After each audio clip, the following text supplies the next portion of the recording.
Salut tuturor și bine v-am găsit la un nou video. Astăzi vă arăt cum să aveți buton verde pe Please Donate ca să aveți Robux.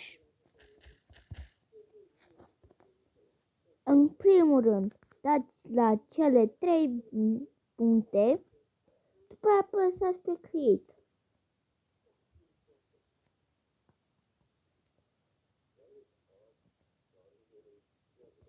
Vedeți că apare ceva, 3 liniuțe așa, drept, verticale, nu știu ce. Lângă Home. Apăsați pe el și apăsați pe Creations. După aia apăsați pe harta voastră.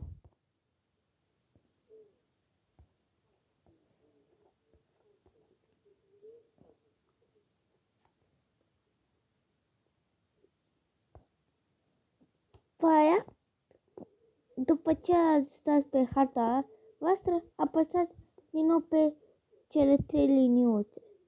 După aia apăsați pe Passes. Vedeți că eu am astea. Apăsați pe Create Pass.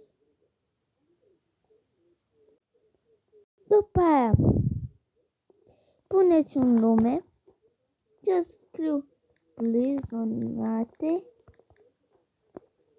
De exemplu, așa.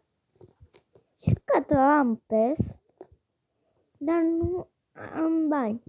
Nu scrie banii acolo, și scrie upsell. Dați aici, din nou, pe ăsta care, pe Please Donate, așa am scris eu, voi scrieți altceva. După aia dați jos, după aia apăsați Sales. Dați jos și după aia apăsați Sales.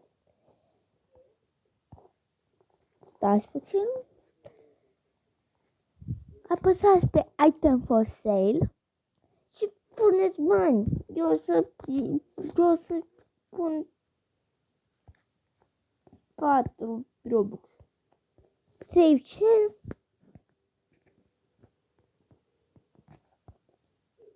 S-a salvat. Da? Avem. Ne uităm.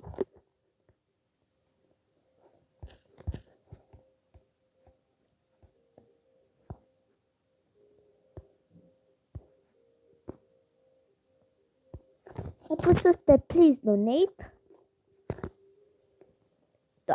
Domne.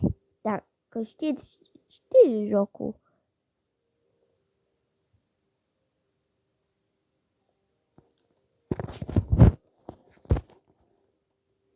După aia, duceți-vă la de asta.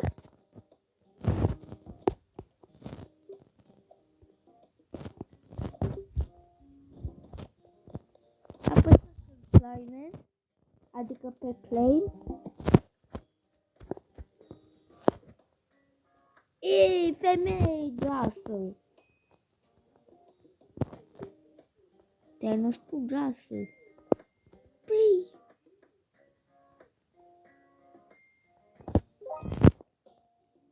Și vedeți, ia uitați-vă și hopa! Aveți buton verde. Vedeți?